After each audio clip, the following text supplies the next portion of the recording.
പിതാവിന്റെയും പുത്രന്റെയും പരിശുദ്ധാത്മാവിന്റെയും നാമത്തിൽ ആമേൻ. അമ്മേ പരിശുദ്ധമേ, അമ്മേ പരിശുദ്ധമേ, ദൈവമാതാവേ, കൃപാസനത്തിലൂടെ ഞങ്ങൾക്കും ഞങ്ങളുടെ ദേശത്തിനും അമ്മ മധ്യസ്ഥം തേടി തന്ന എല്ലാ അനുഗ്രഹങ്ങൾക്കും കൃപകൾക്കും ഞങ്ങളിപ്പോൾ ഹൃദയം നിറഞ്ഞ നന്ദി പറയുന്നു. അമ്മേ പരിശുദ്ധമേ, അമ്മേ പരിശുദ്ധമേ, ദൈവമാതാവേ, 2004 ഡിസംബർ 7 ഉച്ചകഴിഞ്ഞ് 2:30 കൃപാസനത്തിൽ സംഭവിച്ച അമ്മയുടെ പ്രത്യക്ഷപ്പെടലിനെ കുറിച്ച് തിരുസഭയ്ക്ക് സമർപ്പിച്ചിരിക്കുന്ന പഠനരേഖകളുടെ മേൽ സഭാത്മകമായ പഠനം ആരംഭിക്കുവാൻ ഞങ്ങൾ പ്രാർത്ഥിക്കുന്നു.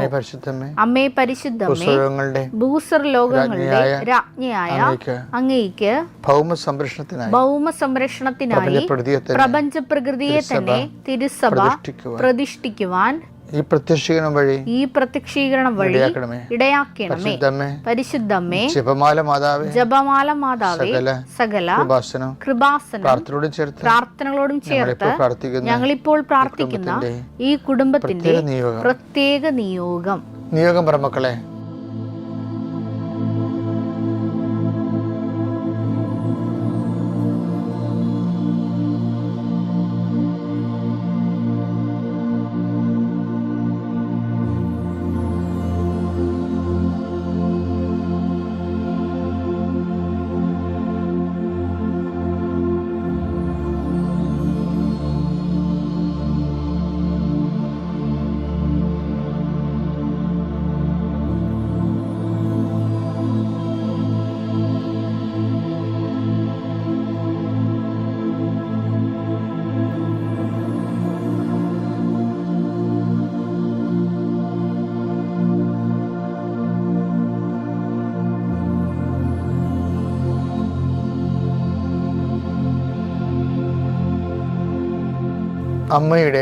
അമ്മയുടെ പ്രത്യക്ഷീകരണത്തിന്റെ ഈ അനുഗ്രഹവേളയിൽ ഞങ്ങൾക്ക് സാധിച്ചു തരുവാൻ കനിയണമേ.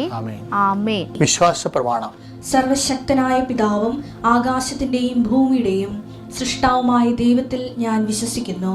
അവിടുത്തെ ഏകപുത്രനും ഞങ്ങളുടെ കർത്താവുമായ ഈശോമിശിഹായിലും ഞാൻ വിശ്വസിക്കുന്നു.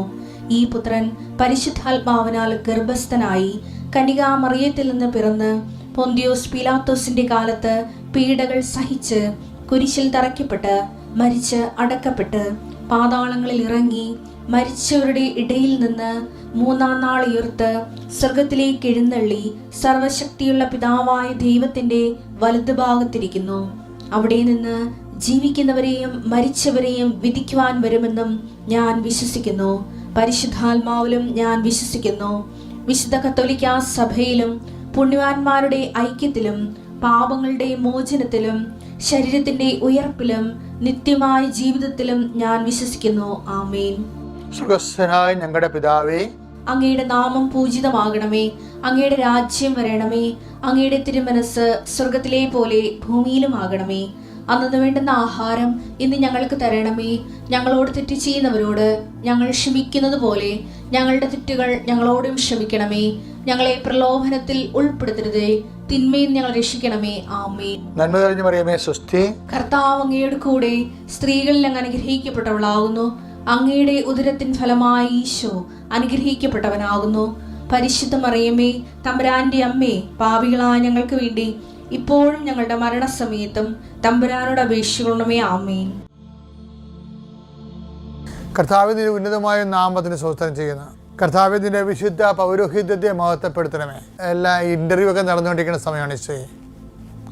ജോലിക്കായാലും പഠനത്തിനായാലും ഇന്റർവ്യൂവിൻ്റെ കൂടെ കർത്താവ് കുറേ ആശയോടും പ്രതീക്ഷയോടും കൂടി ഇന്റർവ്യൂവിൻ്റെ ടെസ്റ്റ് എങ്ങനെയെങ്കിലും കർത്താവ് എൻ്റെ കയ്യിൽ നിന്ന് അബദ്ധം വന്നു, എന്നാലും ദൈവമേ നീ വിചാരിച്ച എന്നെ താങ്ങി നിർത്താൻ കഴിയുമെന്ന് വിചാരിച്ചുകൊണ്ട് ഇരിക്കുന്നവർക്ക് നിൻ്റെ സാന്നിധ്യം കൊടുത്തവർ നിലനിർത്തണമെന്ന് പ്രാർത്ഥിക്കുന്നു ഈശോയെ.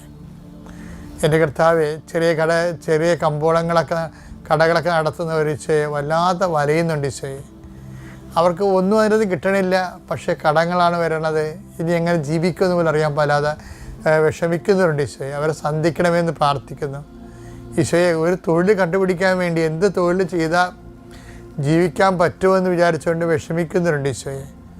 അവരെ കർത്താവ് വിസ പുതുക്കി കിട്ടാത്തതിൻ്റെ പേരിൽ മക്കളെ കരഞ്ഞ് വിളിച്ച് നിലവിളിക്കുമ്പോൾ അമ്മ അവരെ ആശ്വസിപ്പിക്കുന്നത് ഉടമ്പടി എടുത്തവരുടെ മകനെ മാതാവ് നമ്മൾ സന്ദർശിക്കുമെന്നാണ്. ആ ഒരു ഒറ്റ ആശ്രമേ ഉള്ള അമ്മേ.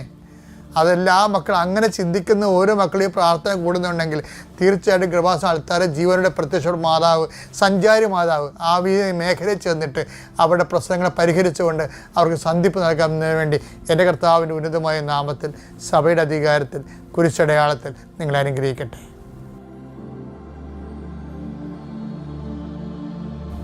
എൻ്റെ പ്രിയപ്പെട്ടവരെ, നമ്മുടെ ഭൗതികമായ പ്രപഞ്ചത്തിലെ കാലാവസ്ഥ ഭേദങ്ങളുണ്ടാകും. അതുപോലെ തന്നെ നമ്മുടെ മനസ്സിൻ്റെ കാലാവസ്ഥ ദൈവാഭിമുഖ്യത്തിലേക്ക് ചില സമയത്ത് ദൈവാഭിമുഖ്യത്തിൻ്റെ അടയാളം കാണിച്ചു തുടങ്ങും. ഇത് നമ്മൾ ശ്രദ്ധയോടെ ഈ ടൈം ക്യാച്ച് ചെയ്യേണ്ടതാണ്. ഇപ്പം ഞാൻ ഉദാഹരണം പറഞ്ഞാലേ, ഇപ്പം നിങ്ങൾ വെറുതെ ഇരിക്കുകയും അല്ലെങ്കിൽ ഭയങ്കര തിരക്കാണ്. അപ്പോൾ എങ്ങനെ ശാന്തമായിരുന്നാലും തിരക്കായിരുന്നാലും ചില സമയത്ത് ഒന്ന് പ്രാർത്ഥിക്കണമെന്ന് തോന്നണമെന്ന് വിചാരിച്ചോ, ഒന്ന് പ്രാർത്ഥിച്ചാൽ കൊള്ളാമായിരുന്നു എന്ന് പറയുമ്പോൾ നിങ്ങളെന്ത് ചെയ്യും? ഇന്ന് സന്ധ്യക്ക് നേരത്തെ പ്രാർത്ഥിക്കാം എന്നല്ലേ നിങ്ങൾ പറയണം. അങ്ങനെയല്ലത് ശരിക്കും പറഞ്ഞാൽ. ഈ ദൈവാനുഗ്രഹം നമുക്ക് തരാൻ നേരത്തെ നമ്മുടെ ഉള്ളിൽ പരിശുദ്ധാത്മാവിനത് അറിയാൻ പറ്റും. അപ്പോൾ ആത്മാവ് അതിൻ്റെ അടയാളം കാണിക്കും. ക്ലൈമറ്റ് ചേഞ്ച് ചെയ്യാൻ പോകുന്നു എന്ന് കാണിക്കും. അപ്പോഴേ എൻ്റെ ഒരു നിർദ്ദേശം എന്ന് പറയണത്, ഇൻ കേസ് നിനക്ക് എവിടെ ബോട്ടിലാണ്, വള്ളത്തിലാണ്, വണ്ടിയിലാണ്, വാഹനത്തിലാണ്, ഓഫീസിലാണ്, എവിടെയാണ് നിനക്ക് എപ്പോഴാണ് നിനക്ക് പ്രാർത്ഥിക്കാൻ തോന്നണത്, അത് നീ മാറ്റിവെക്കരുത്. അത് പ്രേതൻ്റെ അലോട്ട് ടൈമാണത്. നീ നാളെ ചിലപ്പോൾ ദൈവസമാഗമത്തിന് നിൻ്റെ ഒരു ടൈം ഫിക്സ് ചെയ്യും. പക്ഷെ ആ ദൈവം അപ്പോഴ് അതർ ലൈനിലുണ്ടാവണം നിർബന്ധമില്ല.